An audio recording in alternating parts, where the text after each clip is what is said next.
You wake up in level fun of the Backrooms. The first thing that hits you isn't the sight, it's the smell.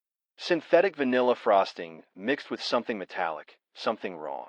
Your eyes flutter open to fluorescent lights buzzing overhead, casting sickly yellow pools across walls decorated with faded birthday party streamers.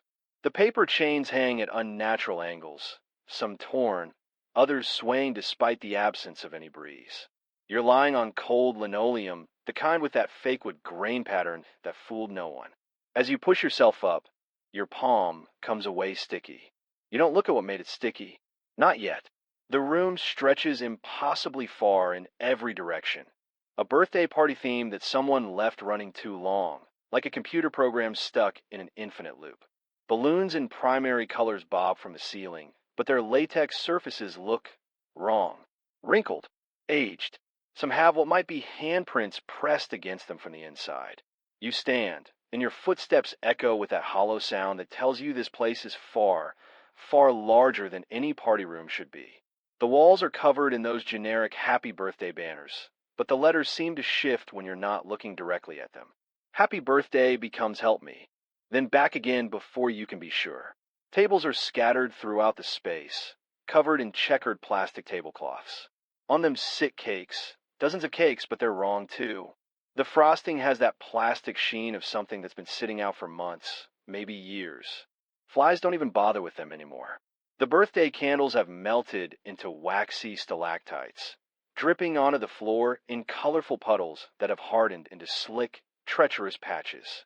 You remember fragments, walking down an endless hallway, the walls gradually changing from office beige to this party nightmare. The transition was so gradual you didn't notice until it was too late. Until you were here. A sound makes you freeze. Soft humming, melodic and childlike, coming from somewhere deeper in this maze of celebration. It's the tune of Happy Birthday, but slower, drawn out like a funeral dirge. The voice is sweet, innocent, the kind of voice that should be asking for ice cream, not echoing through this place that feels like a party in hell. You need to move. Staying in one place feels dangerous, though you can't say why. Your instincts are screaming at you to run, but run where? The party room extends beyond your vision in every direction, broken only by doorways that lead to more party rooms, more cakes, more decorations that seem to watch you with painted-on eyes. The humming stops. In the silence that follows, you hear something else. Footsteps. Not the hard click of shoes or the soft pad of bare feet, but something in between.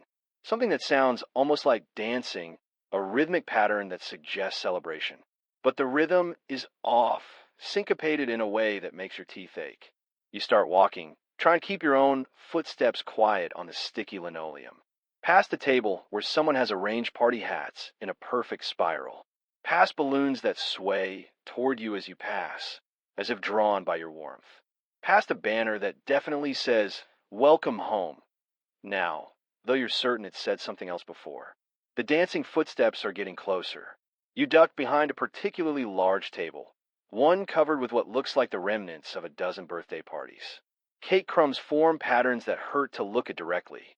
Party favors are scattered about. Those little plastic toys that come in goodie bags, but they're all wrong. A toy car with too many wheels. A whistle shaped like a screaming mouth. A plastic ring with a gem that seems to contain swirling darkness. The footsteps stop just on the other side of the table. "I know you're there," says a voice. And it's the same sweet voice that was humming before. "Come out and play with us. We've been waiting so long for a new friend." You hold your breath, but it doesn't matter. Whatever's out, there doesn't need to hear you to know where you are. "We have cake," the voice continues, and now there's something else underneath the sweetness. Something hungry. "We have games. We have forever and ever to play." A hand appears on the edge of the table above you. The fingers are too long, the skin too pale, and there are what look like party rings on every finger. Plastic jewelry that seems to have grown into the flesh. The fingernails are painted in bright colors, but the polish is chipped, and underneath you can see something dark. You run. Behind you, laughter erupts. Not one voice, but many, as if the entire party room has suddenly come alive. The sound bounces off the walls, multiplying and echoing until it sounds like a crowd of children, all laughing at some private joke, all laughing at you. The party room shifts around you as you run. Doorways that were there a second ago vanish. New passages open up, leading deeper into this birthday labyrinth.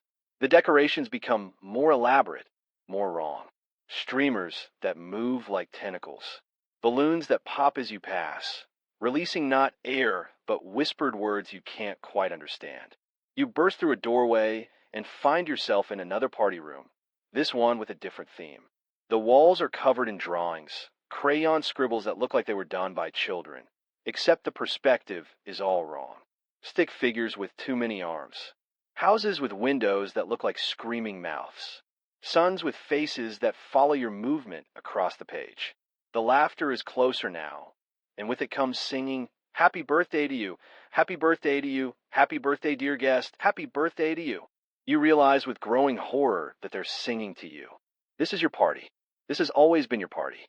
On the far wall, written in what looks like frosting but smells like copper, are the words, "Party never ends." The singing stops abruptly, replaced by the sound of many feet moving in perfect synchronization. They're coming for you from multiple directions now. Their celebration moving through the walls themselves, impossible but undeniably real.